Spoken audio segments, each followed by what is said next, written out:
خصوصی افواج کے بہت سے سپاہیوں نے، جنہوں نے 1990 کے زمانہ امن خدمات سر انجام دی، مختلف ادوار کی کھلی جنگ سے خود کو لٹا ہوا محسوس کیا۔ وہ دہشت گردی کے خلاف جنگ کو اپنی ناموری کے طور پر دیکھتے ہیں۔ ولیمز کا کہنا تھا کہ ہمیں اپنے ملک کے دفاع کے لیے بہترین منتخب کردہ افراد کے طور پر تربیت دی جاتی ہے۔ ہم وہ ہیں جو واپس جا کر برے افراد کو قتل کر دینا چاہتے ہیں۔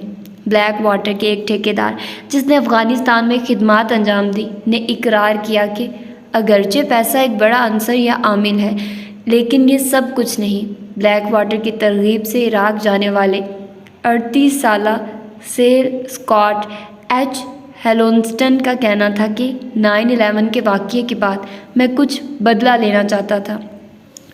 سانولی رنگت والا، خوش تراش GI جو اور متناسب ساخت کا جسم رکھنے والا، ہیلونسٹن واقعی فوج کے لیے ایک چلتا پھرتا اشتہار تھا۔ ایک مرتبہ اس کی بنا قمیض کے ساحل سمندر پر سب سے آگے دوڑتے ہوئے بنائی گئی تصویر نیوی کے پروموشنل کیلنڈر کے سرور کی زینت بھی بنی۔ ریپبلکنز کے ایک قابل فخر خاندان سے تعلق رکھتا تھا۔ اس کا دادا ایلیو روٹ ایک زمانہ میں امریکہ کا وزیر جنگ رہ چکا تھا اور 1912 کا نوبل انعام یافتہ تھا۔ ہیلونسٹن ابھی 7 سال کا ہی تھا کہ اس کے والد فوت ہو گئے۔ اس نے اپنے چھوٹے بھائی جیسن کو پروان چڑھانے میں مدد دی۔ اسکاٹ ہیلونسٹن ہر طرح سے ایک نمونہ کا سپاہی اور ایتھلیٹ تھا۔ اس نے 17 سال کی عمر میں نیوی کے سخت سیلز پروگرام کو مکمل کر کے نئی تاریخ رقم کی۔ اس نے سیلز میں 12 سال گزارے، جن میں سے 4 سال تک وہ انسٹرکٹر رہا۔ ہیلونسٹن کا کہنا تھا کہ آزاد دنیا میں یہ ایک طویل ترین اور مشکل سے مکمل ہونے والی تربیت تھی۔ سیل پروگرام کے زیر سمندر تیراکی کے بنیادی اسکول کی تربیت پر اس کا کہنا تھا کہ جب آپ اسے کامیابی سے مکمل کر لیتے ہیں تو آپ خود سے یہ کہتے ہیں کہ ارے بھائی، میں سب کچھ کر سکتا ہوں۔ لیکن خصوصی افواج کے دوسرے سابق فوجیوں کی طرح 1994 میں فوج سے فراغت کے بعد ہیلونسٹن نے بھی اس بات کی جدوجہد کی کہ 1994 میں فوج سے فراغت کے بعد اسے اپنی زندگی کس طرح گزارنی ہوگی۔ اس کی لڑنے کی صلاحیتیں پوری طرح اس حقیقی دنیا میں کام نہ آ سکی اور اسے اس بات سے کوئی دلچسپی نہ تھی کہ وہ کسی کے لیے کرائے کا فوجی بن سکے۔ اس کا اصل مقصد چاق و چوبند رہنا تھا۔ اس نے اپنی کمپنی ایمفیبین ایتھلیٹکس کے لیے کئی ایک ویڈیوز بنائی جن میں چاق و چوبند رہنے کی تربیت دی گئی تھی۔ اس کی آرزو تھی کہ چاق و چوبند رکھنے کا اپنا ذاتی سینٹر بنا سکے۔ یہ 1990 کی بات ہے جب ہیلونسٹن نے ہالی ووڈ میں اپنی قسمت آزمائی کی۔ اس نے ڈیمی مور کو سیلز پر مبنی ایک فلم کے لیے تربیت دی۔ GI جین جان ٹراوولٹا کی فلم فیس آف کی مشہور تھی اور فلم میں مختلف سٹنٹس کرنے کے لیے ڈپلیکیٹ کے طور پر کام بھی کیا۔ اس نے ریالٹی ٹی وی پہ اپنے کام کا مظاہرہ کیا، جس میں ایک نمایاں کردار بھی شامل تھا جو خصوصی افواج کے فوجی شو کیمبٹ مشنز میں پیش کیا گیا، جو مارک برنڈ نے پیش کیا۔ ایک نقاد نے ہیلونسٹن کو شو میں غسیل شخص کا مزاج رکھنے والا بتایا، جو ویلن کے طور پر بہت نمایاں رہا۔ وہ بہت جذباتی اور وہ چیزوں کو ایک خاص نظر سے دیکھ کر ان کا مطالعہ کر کے اپنے اوپر کردار کو طاری کرتا ہے۔ برنیٹ نے ہیلونسٹن کے بارے میں بتایا، لیکن آپ کو کیا پتا، اس پر ایک گن لاد دیجیے اور اسے میدان جنگ میں بھیج دیجیے۔ آپ اسے اپنی طرف رکھنا چاہیں گے۔ وہ نیوی کا ایک عظیم سیل ہے اور امریکہ کے بہترین ایتھلیٹکس میں سے ایک۔ دوسری سیریز آدمی بامقابلہ درندہ میں ہیلونسٹن نے مقابلے میں حصہ لینے والا واحد شخص تھا جس نے ایک درندے کو شکست دی۔ اس کا مقابلہ ایک چمپینزی سے تھا جسے بالآخر اس نے پچھاڑ دیا۔ بات کوشش میں کمی کی نہیں تھی، نہ ہی اداکاری کی۔ اداکاری ہیلونسٹن کے لیے ریت میں سے سونا چھاننے کے مترادف تھی۔ وہ تو مسلسل کوشش میں لگا ہوا تھا تاکہ بالآخر اپنی صلاحیت منوا سکے۔ پیسہ اچھا تھا، لیکن یہ کبھی بھی کافی نہ ہوا۔ یہ بات اس کی والدہ کیٹی ہیلونسٹن وینجینیل کو یاد تھی۔ اس کی بیوی پیٹریشیا اس سے طلاق لے چکی تھی، مگر وہ بدستور اس کی اور 2 بچوں کائل اور کیلسے کی مالی معاونت کرتا رہا۔ ہیلونسٹن مقروض بھی تھا جب اس نے یہ سنا کہ سیل کے انگوروں کے باغ سے وہ رس نچوڑ سکتا ہے اور ایک بہت اچھی آمدنی حاصل کر سکتا ہے۔ اسے بس باڈی گارڈ کا کام کرنا تھا جس میں خاص خطرہ نہیں تھا۔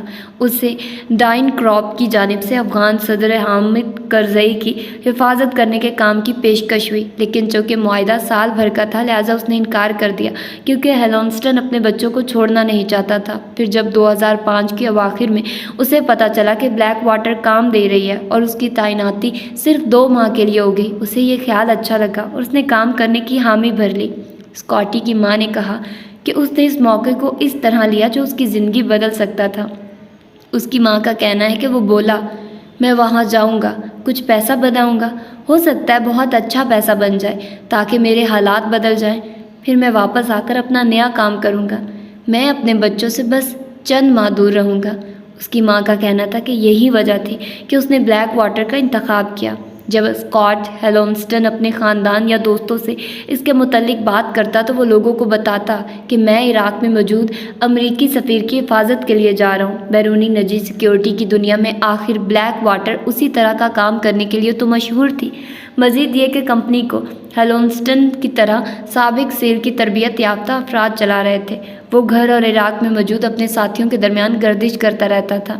ہیلونسٹن کے ایک دوست مارک ڈیوائن جو نیوی سیل کا ریزرو فوجی تھا اور جسے ہیلونسٹن نے تربیت دی تھی کا کہنا تھا کہ ہیلونسٹن کے پاس ایک جنگجو کا دماغ تھا۔ وہ عراق میں $60,000 بنانا چاہتا تھا اور دیکھتا رہتا تھا کہ وہ جس طرز پر تربیت پا چکا تھا اس قسم کے ایکشن کرنے کا اسے موقع مل سکے جو امن کے سالوں میں سیل میں رہتے ہوئے دیکھنے کو نہیں ملا۔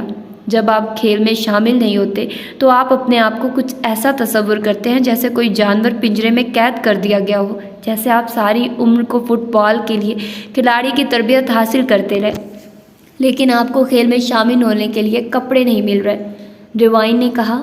ہیلونسٹن کے بھائی جیسن کا کہنا تھا کہ اگرچہ ہیلونسٹن نے سیل کے طور پر خفیہ آپریشنوں میں حصہ لیا لیکن اسے یہ یوں محسوس ہوا کہ ان میں سے کوئی بھی ایسا خطرناک نہیں تھا جس سے مقاصد پورے ہوتے ہوں۔ وہ بعض اوقات ایسا محسوس کرتا کہ جیسے اس نے اپنے ملک کا دفاع اور خدمت کی ہی نہیں کیونکہ اس نے اتنے خطرے کا سامنا کبھی نہیں کیا۔ جیکسن ہیلونسٹن نے کہا کہ اسی وجہ سے عراق گیا تھا۔ اس کے عراق جانے سے 2 دن قبل ڈیوائن نے اس سے گفتگو کی تھی۔ اس نے کہا کہ یہ اسکاٹ کے لیے آخری الوداعی سلام تھا اور اس کے مطابق یہ اکھاڑے میں اترنے کا اس کے لیے آخری موقع تھا۔ جہاں تک عراقی میں تعیناتی میں خطرے کا سوال تھا تو اس پر ڈیوائن کا کہنا تھا کہ اس کے محسوسات اس طرح کے تھے کہ اگر تمہارا وقت پورا ہو چکا ہے تو تمہارے نام کی بندوق کی گولی ضرور کہیں نزدیک ہی موجود ہوگی۔ اگر کیٹی ہیلونسٹن پٹینجیل کے بس میں ہوتا تو اس کا بیٹا کبھی بھی عراق نہ گیا ہوتا۔ اسے یاد پڑتا ہے کہ ہم نے اس سے عراق نہ جانے پر کافی بحث کی تھی۔ میرا خیال ہے ہم افغانستان چلے جاتے لیکن مجھے کبھی یہ خیال نہ آیا کہ ہم عراق جائیں گے۔ اسکاٹ کے خیال میں صدام حسین القاعدہ کے ساتھ ملوث تھا۔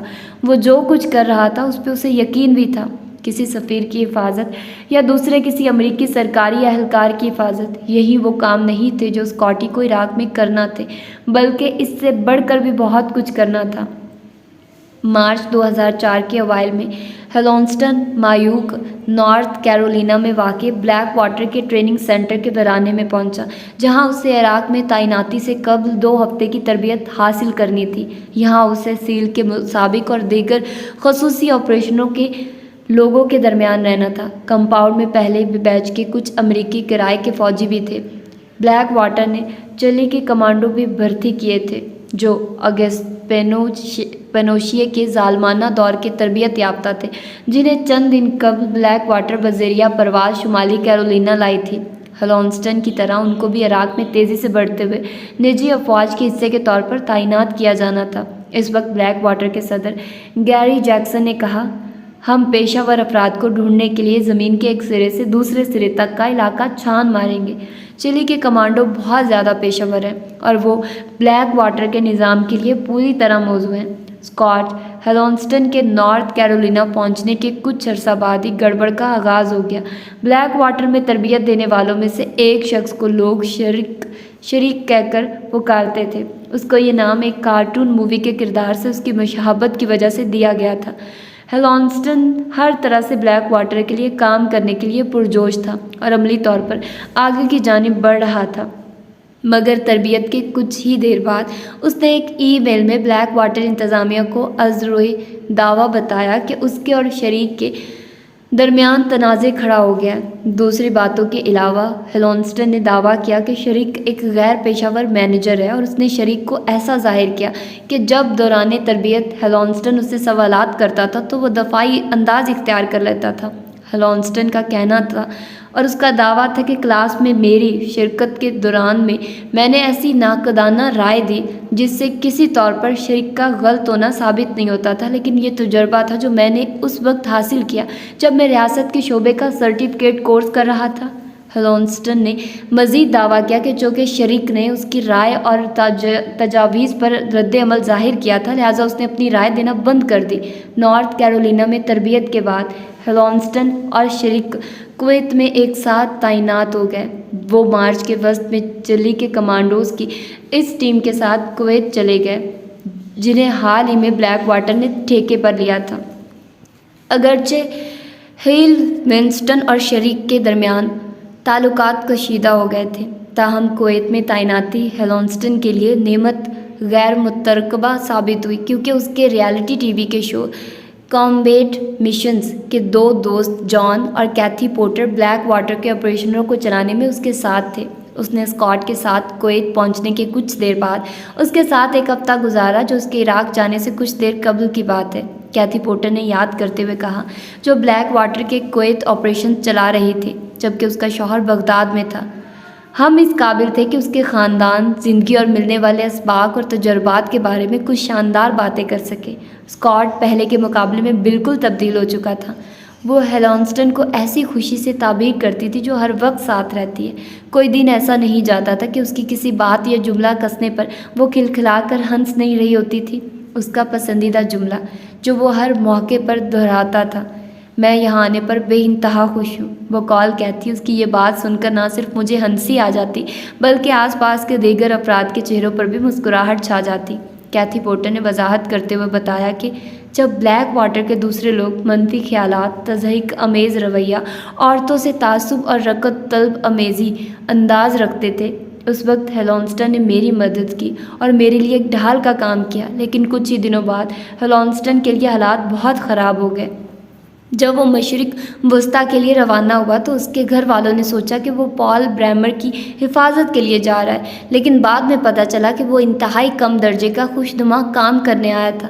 زیادہ کاروباری طاقت کے حصول کے لیے بلیک واٹر نے ایک کویتی کمپنی کے ساتھ اشتراک کر لیا جس کا نام ریجنسی ہوٹل اینڈ ہاسپٹل تھا۔ دونوں فرموں نے مل کر یورسٹ سپورٹ سروسز کے ساتھ ایک سیکیورٹی کا معاہدہ کیا تھا۔ یہ کمپنی ہالی برٹن کی ذیلی ٹھیکیدار تھی، جس کا کام امریکی فوج کو باورچی خانے کا سامان مہیا کرنے والی فوجی قافلوں کی حفاظت تھا۔ بلیک واٹر اور ایجنسی نے کافی تگ و دو کے بعد ESS کانٹریکٹ ایک دوسری فرم کنٹرول رسک گروپ سے شدید مقابلے کے بعد حاصل کیا تھا، اور وہ اس بات کے خواہش مند تھے کہ ESS سے مالی منفعت والے مزید کانٹریکٹ حاصل کر سکے۔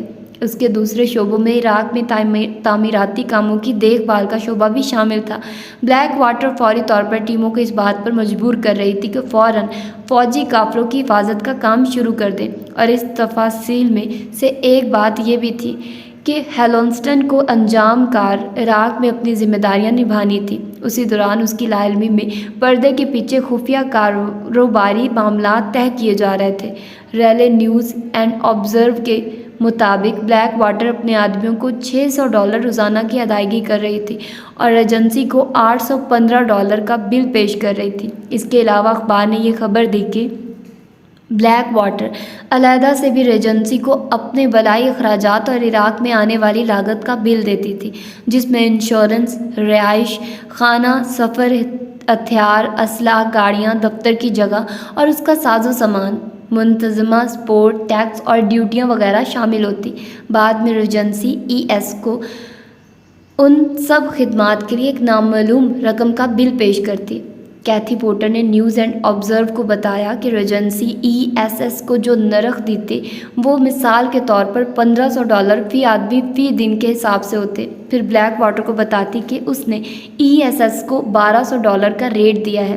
بلیک واٹر ایجنسی کے اپنے معاہدے کے تحت ESS نے ہیلی برٹن کی ذیلی شاخ KBR کا حوالہ دیا، بظاہر یہ اشارہ کرتے ہوئے کہ بلیک واٹر ESS کے ساتھ KBR کے ذیلی معاہدے کے تحت کام کر رہی ہے۔ نیوز اینڈ آبزرو نے خبر دی کہ ESS بلیک واٹر کی خدمات کا استعمال کرنے کے عوض اپنا بل KBR کو پیش کرتی اور نتیجتاً KBR وفاقی حکومت کو انہی خدمات کے استعمال کے عوض ایک نامعلوم رقم کا بل پیش کرتی۔ KBR ہیلی برٹن نے یہ پالیسی بنائی تھی کہ وہ اپنے ذیلی ٹھیکیداروں کے نام نہیں بتائیں گی۔ ان کا کہنا تھا کہ وہ ان خدمات سے واقف نہیں ہے جو بلیک واٹر نے ESS کو مہیا کی۔ بعد میں یہ تنازع کانگریس کی انکوائری کا خاص سبب بنا۔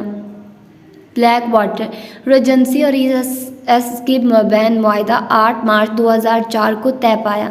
یہ بات تسلیم کر لی گئی کہ عراق سرزمین میں کارروائیوں کا خطرہ تسلسل سے خطرناک ہی رہے گا، لہٰذا اس بات کی ضرورت ہے کہ سیکیورٹی مشن پہ معمور گاڑیوں میں کم از کم 3 آدمیوں کی ضرورت ہوگی، جبکہ ESS کی نقل و حرکت کو طاقت فراہم کرنے کے لیے ایک وقت میں کم از کم 2 بختر بند گاڑیاں درکار ہوں گی۔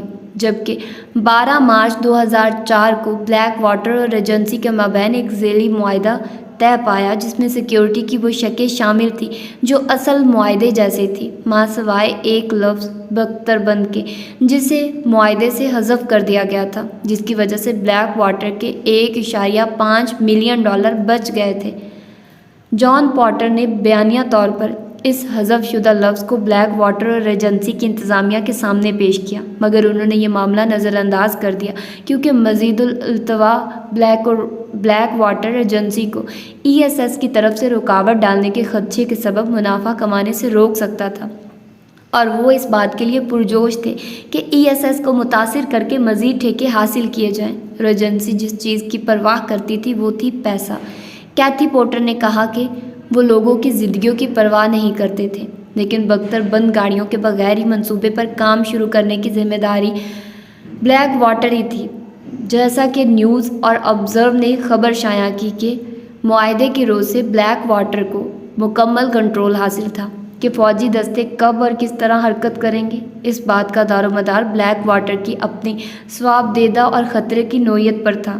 کیتھی پورٹر نے کہا کہ بلیک واٹر نے مشن شروع کرنے کی حتمی منظوری دے دی۔ 24 مارچ کو بلیک واٹر نے جان پورٹر کو پروگرام مینیجر کے عہدے سے برخاست کر دیا اور اس کی جگہ مبینہ طور پر جسٹن مک کون کو رکھ لیا۔ ہیلونسٹن خاندان کے وکلا نے بیان کیا کہ یہ وہ آدمی تھا جسے سب شریک کے نام سے جانتے تھے، جس کے ساتھ ہیلونسٹن کا نارتھ کیرولینا میں ٹکراؤ ہوا تھا۔ میک کوئن نے اپنے وکیل کی معرفت انٹرویو دینے سے انکار کر دیا۔ کویت میں موجود ہیلونسٹن تک یہ بات پہنچ گئی کہ کیتھی اور جان پورٹر کو ہٹا دیا گیا ہے۔ اس پر ہیلونسٹن نے کہا کہ ایک بات جو میں جانتا ہوں وہ یہ ہے کہ کیتھی اور جان پورٹر دونوں نے اس کام کو دل و جان سے اپنی پوری توانائیاں صرف کرتے ہوئے کیا تھا۔ میری یہ رائے ہے کہ چاہے ان کی غلطی کتنی بڑی کیوں نہ ہو، انہیں نوکری سے نکالنا نہیں چاہیے تھا۔ اسی اثنا میں ہیلونسٹن کو بلیک واٹر ٹیم میں شامل کرنے سے قبل اسے کویت میں کچھ ادھر ادھر کیا گیا اور پھر عراق میں چند دنوں میں تعینات کر دیا گیا۔ اس نے لکھا کہ ہم نے آخری 2 دن کام کرتے ہوئے گزارے، ہم کھانے کے لیے جاتے، ایک دوسرے کو جاننے کی کوشش کرتے اور ایک دوسرے کے ساتھ عمومی طور پر جڑ کر رہنے کی کوشش کرتے۔ اس نے 27 مارچ 2004 کو لکھا کہ ہمیں بتایا گیا کہ آج سے 2 دنوں بعد ہمیں ایک بس کو اپنی حفاظت میں لے کر بغداد جانا ہوگا۔ ہیلونسٹن نے لکھا کہ وہ اور اس کی نئی ٹیم رات کا کھانا کھانے کے لیے کویت میں باہر نکلے تاکہ آپس میں رشتوں کو مضبوط کر سکے۔ بعد ازاں ہم ایک حقہ بار میں گئے۔ اس اثنا میں عجیب و غریب واقعات کا ایک سلسلہ شروع ہو گیا جس کا آغاز رات تقریباً 10 بجے ہیلونسٹن کے موبائل پہ آنے والی کال سے ہوا۔ اس رات موصول ہونے والی کال میں مجھ سے کہا گیا تھا کہ کیا میں صبح 5 بجے ایک نئے ٹیم لیڈر کے ساتھ روانہ ہو سکتا ہوں۔ اس نے لکھا کہ سچی بات یہ ہے کہ میرے پاس پھلوں کا ایک مشروب تھا اور پائپ کا سرا میرے منہ میں تھا۔ میں اچھا محسوس کر رہا تھا اور مجھ پر غنودگی سی طاری تھی، اور میرا جواب تھا کہ نہیں، میرا سامان بندھا ہوا نہیں تھا اور میں روانہ ہونا نہیں چاہ رہا تھا۔ ہیلونسٹن نے کہا کہ وہ کویت میں اپنے کمرے میں واپس گیا اور اس کا ٹیم لیڈر جسٹن سے بات کرنے چلا گیا۔ وہ مجھے ٹیم ممبر کے طور پر کھونا نہیں چاہتا تھا اور میرا خیال ہے کہ اس نے محسوس کیا کہ کوئی خفیہ ایجنڈا ہے۔ چلو دیکھتے ہیں، شاید ہم اسکاٹ کی طبیعت درست کر سکیں۔ ہیلونسٹن کی ای میل کے مطابق رات گئے پھر سے معاملات خراب ہونے شروع ہو گئے۔ اس کا کہنا تھا کہ شریک یا کوئی اور شخص اس کے ہوٹل کے کمرے میں آئے تاکہ میرا سامنا کر سکے۔ شریک کے ساتھ موجود آدمی نے مجھے بزدل کہا اور اس طرح کھڑا ہو گیا کہ جیسے لڑنا چاہتا ہو۔ جسٹن نے بھی ایسا ہی کیا۔ میں نے اپنی دستی بندوق نکال لی اور یہ بزدل آگے پیچھے ہونے لگا۔ مجھے خیال گزرا کہ اب یہ ہو کے رہے گا۔ میرے کمرے کے ساتھی کرس نے جمود کو توڑا اور جسٹن نے کہا کہ ہمیں نوکری سے برخاست کر دیا گیا ہے اور کل تم ہوائی جہاز پر واپسی کے لیے سوار ہو جاؤ گے۔ ہم نے خوشگوار الفاظ کا تبادلہ کیا اور نتیجتاً وہ میری پستول مجھ سے لے لیتا ہے۔ ہیلونسٹن کے خاندان نے بعد میں بتایا کہ میک کو اس نے دھمکی دی تھی کہ اگر ہیلونسٹن کل صبح تک نئی ٹیم کے ساتھ نہیں نکلا تو وہ نوکری سے نکال دیا جائے گا۔ اس رات کو ہونے والے تنازع کے باوجود ہیلونسٹن نے جلد ہی خود کو عراق میں پایا۔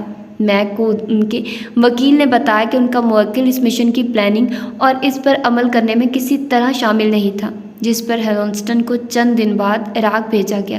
جو ای میل ہیلونسٹن نے اپنی عراق میں تعیناتی سے ایک رات قبل ارسال کی تھی وہ بلیک واٹر کے مالک، صدر اور اوپر کی انتظامیہ کے نام تھی۔ اس کا عنوان تھا انتہائی غیر پیشہ ورانہ بات۔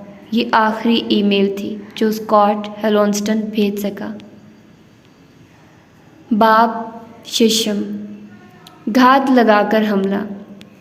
مارچ 2004 کے وسط میں جب اسکاٹ ہیلونسٹن مشرق وسطیٰ پہنچا تو اس وقت فلوجہ کی صورتحال خاصی خراب ہو چکی تھی۔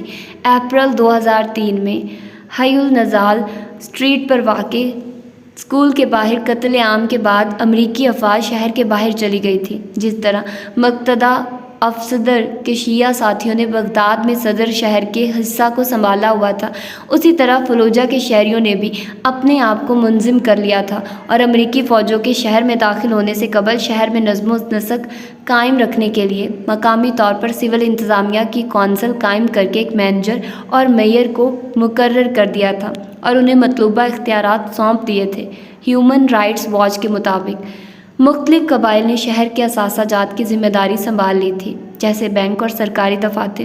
ایک قابل ذکر بات یہ ہے کہ جو قبیلہ الفلوجہ ہسپتال کا ذمہ دار تھا اس نے فوری طور پر مسلح افراد کا ایک دستہ تشکیل دیا تھا تاکہ کسی غیر متوقع فوری حملے سے ہسپتال کے علاقے کو بچایا جا سکے۔ مقامی اماموں نے اعلانات کر دیے کہ شہری قانون کا احترام کریں۔ یہ حکمت عملی جزوی طور پر اس لیے کامیاب رہی کہ شہری آبادی خاندانوں کی صورت میں فلوجہ میں رہتی تھی۔ یہی وجہ تھی کہ الفلوجہ میں لوٹ مار اور توڑ پھوڑ اور تباہی کے کوئی ظاہری آثار نہیں تھے، جبکہ بغداد میں یہ سب کچھ ہو چکا تھا۔ وہ امریکی افواج یا اس کے اتحادی عراقی فوج کے ساتھ کسی قسم کا تعاون پسند نہیں کرتے تھے اور ایک غسیلہ مزاج رکھتے تھے۔ جنوری 2004 میں میجر جنرل چارلس سوانیک، جو فوج کی 82ویں ایئر بورڈن ڈویژن کا کمانڈر تھا، نے کہا کہ اس علاقے میں کامیابی کا اصول انتہائی آسان ہے۔ اس نے وضاحت کی کہ ہم نے موڑ کاٹ لیا ہے، اب ہم برق رفتاری سے سیدھے آگے بڑھتے جائیں گے۔ لیکن سوانیک کی افواج بڑے پیمانے پر شہر کے گرد و نواح میں مصروف کار تھی۔ بریمر اور دیگر امریکی عہدیدار خاصے خوفزدہ تھے۔ نتیجتاً مقامی ملیشیا گشت کرتی پھرتی تھی۔ فلوجہ کے ایک دکاندار سعد حالبوسی نے لیڈر سکول کے قتل عام اور امریکی فوج کے شہر سے نکل کر اس کے مضافات میں جانے کے ہفتوں بعد بتایا کہ عراقی اس مدت کو صرف عارضی جنگ بندی سمجھتے ہیں۔ وہ انجام کار ایک آتش فشاں کی طرح پھٹ پڑیں گے۔ ہمیں قبضہ کرنے والوں نے ظلم اور نفرت پر مجبور کر دیا ہے۔ فروری میں دن کے وقت ایک انتہائی منظم حملے میں مزاحمت کاروں نے فلوجہ میں امریکہ کی پشت پناہی عراقی پولیس کے سینٹر پر دھاوا بول دیا، جس میں 23 افسر مارے گئے اور درجنوں قیدی رہا کروا لیے گئے۔ اگلے ماہ ملیشیا بے باکانہ اور کھلے طور پر گشت کر رہی تھی اور پورے عراق میں قابضین کے خلاف نفرت بڑھتی جا رہی تھی۔ امریکہ نے فیصلہ کیا کہ شہر کو ایک مثال بنا دیا جائے۔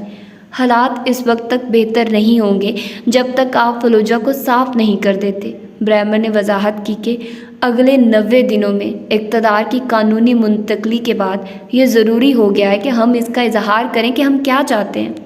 24 مارچ کو پہلی میرین برق رفتار فوج نے 82ویں ایئر بورن سے شہر سنبھالنے کی ذمہ داری لے لی اور فوراً ہی فلوجہ کے قبضہ مخالف مکینوں پر امریکہ کی بالادستی قائم کرنی شروع کر دی۔ کچھ دن قبل marine commander major general James Mattis نے انتقال اقتدار کی تقریب سے خطاب کرتے ہوئے فلوجہ اور اکثریتی صوبے انبار کے دیگر علاقوں میں اپنی حکمت عملی بیان کرتے ہوئے کہا تھا کہ ہم عراقیوں کے لیے جو اپنے ملک کو یکجا دیکھنا چاہتے ہیں امید رکھتے ہیں کہ ہم ان کے بہترین دوست ثابت ہوں گے، اور جو غیر ملکی لڑاکا فوجوں اور سابق حکومت کے لوگوں سے جنگ کرنا چاہتے ہیں تو انہیں افسوس ہوگا، ہم ان سے بہت بری طرح پیش آئیں گے۔ اگر وہ جنگ کرنا چاہیں گے تو ہم بھی جنگ کریں گے۔ 1 سال سے بھی کم عرصہ گزرا تھا کہ میٹس نے اپنے عراق اور افغانستان میں گزارے ہوئے وقت کے بارے میں سامعین کو بتایا کہ دراصل ان سے جنگ کرنا ایک دلچسپ کام ہے، کچھ لوگوں کو مار دینا بھی دلچسپ کام ہے۔ مجھے دنگا کرنا اچھا لگتا ہے اور میں تمہارے شانہ بشانہ جنگ کروں گا۔ جو ہی میٹس کی افواج نے فلوجہ کا قبضہ لیا تو ایسوسی ایٹڈ پریس نے اندرون شہر سے خبر دی کہ امریکی فوجیں باغیوں کو شکست دینے کے لیے کسی بھی شخص کو جو مشکوک ہو نہیں بخش رہی ہیں۔ اگرچہ فلوجہ کے باشندے امریکی فوج کی موجودگی سے رعب و دہشت میں مبتلا ہو گئے تھے، تاہم انہیں یقین تھا کہ بالآخر امریکی کمانڈو مزاحمت پر قابو نہیں پا سکیں گے۔ آنے والے امریکی دستوں کے لیے اپنے پیغام میں میٹس نے کہا کہ فلوجہ کا مشن دوسری عالمی جنگ اور ویتنام کی جنگ جیسا ہی ہے، ہمیں دنگا کرنا ہوگا، یہ ہمارا امتحان ہے، یہ ہمارے لیے گواڈل کی نہر، چوزن کا تالاب اور ہو شہر کی مانند ہے۔ آپ تاریخ لکھتے جا رہے ہیں۔ فلوجہ کے سینئر قبائلی سردار نے واشنگٹن پوسٹ کو بتایا کہ اگر یہ کشت و خون کو روکنا چاہتے ہیں تو انہیں شہر سے باہر رہنا ہوگا اور عراقیوں کو اجازت دینا ہوگی کہ وہ شہر میں امن و امان برقرار رکھیں۔ اپنی آمد کے 2 دن بعد ہی امریکی میرین مزدوروں کے رہائشی علاقے العسکری میں عراقیوں سے جنگ میں الجھ گئے تھے جو گھنٹوں جاری رہی۔ آخر میں ایک میرین مارا گیا اور 7 زخمی ہوئے۔ اس لڑائی میں 15 عراقی، ABC نیوز کا ایک کیمرہ مین اور ایک 2 سالہ بچہ بھی زندگی ہار بیٹھے۔ امریکی میرین کے اس کریک ڈاؤن کا فوری نتیجہ یہ نکلا کہ بہت سے باشندے یہ کہنے لگے کہ ہم نے سال بھر میں امریکی فوجوں میں جو کچھ دیکھا یہ اس سے مختلف تھا۔ فلوجہ میں امریکی میرین کی جارحیت سے عراقیوں کے سامنے چند انتہائی سخت باتوں کا انتخاب تھا، یہ کہ وہ غیر ملکی فوج کے سامنے ہتھیار ڈال دیں، اپنے گھروں سے بھاگ جائیں یا مزاحمت کریں۔ کچھ لوگ اپنے گھر چھوڑ کر چلے گئے، مگر جو شہری ہلاکتیں زیادہ ہوتی گئی تو فلوجہ کے لوگ نڈر ہوتے چلے گئے۔ اسی دوران ایک ایسا واقعہ ہوا جس نے سینوں کی مزاحمت کے لیے شعلوں کو یکلخت بھڑکا دیا۔ یہ واقعہ عراق میں نہیں بلکہ فلسطین میں پیش آیا۔ غزہ میں اسرائیل فوج نے حماس کے روحانی رہنما شیخ احمد یاسین کو کھلے عام قتل کر دیا۔ وہ اس وقت اپنی وہیل چیئر پر بیٹھے نماز فجر پڑھ کے واپس آ رہے تھے۔ یہ واقعہ 22 مارچ 2004 کو پیش آیا۔ ایک اسرائیلی گن شپ ہیلی کاپٹر نے احمد یاسین اور ان کے ارد گرد موجود کم از کم آدھا درجن افراد پر آگ برساتا ہوا میزائل فائر کر کے انہیں بربریت سے قتل کر ڈالا۔ خاص طور پر نشانہ بنا کر قتل کرنے کے اس واقعے سے دنیا بھر کے مسلمانوں کے جذبات مجروح ہو گئے اور ہر اس جگہ جہاں مسلمان خصوصاً سنی مسلمان موجود تھے انہیں غضبناک کر دیا۔ فلوجہ اس کی ایک مثال تھا۔ اس بہیمانہ قتل کے فوراً بعد 1500 سے زائد مسلمان جمع ہوئے اور ان کی غائبانہ نماز جنازہ ادا کی۔ سنیوں کے لیڈروں نے کہا کہ شیخ احمد یاسین کی شہادت ہمیں اس بات پر مجبور کرتی ہے کہ تمام غیر ملکی فوجوں کے خلاف جہاد شروع کر دیا جائے۔ فلوجہ میں عام ہڑتال کے طور پر دکانیں، سکول، سرکاری دفاتر سب بند کروا دیے گئے۔ بہت سے عراقیوں کا خیال تھا کہ عراق پر امریکی قبضہ دراصل اس خطے میں عظیم تر اسرائیل بنانے کے امریکی ایجنڈے کا حصہ ہے۔ فلسطین پر اسرائیلی قبضہ اور عراق پر امریکی حملہ ایک ہی سلسلے کی 2 کڑیاں لگتی تھی۔ الفلوجہ کے ایک رہائشی 64 سالہ مسلح المدفی کا کہنا تھا کہ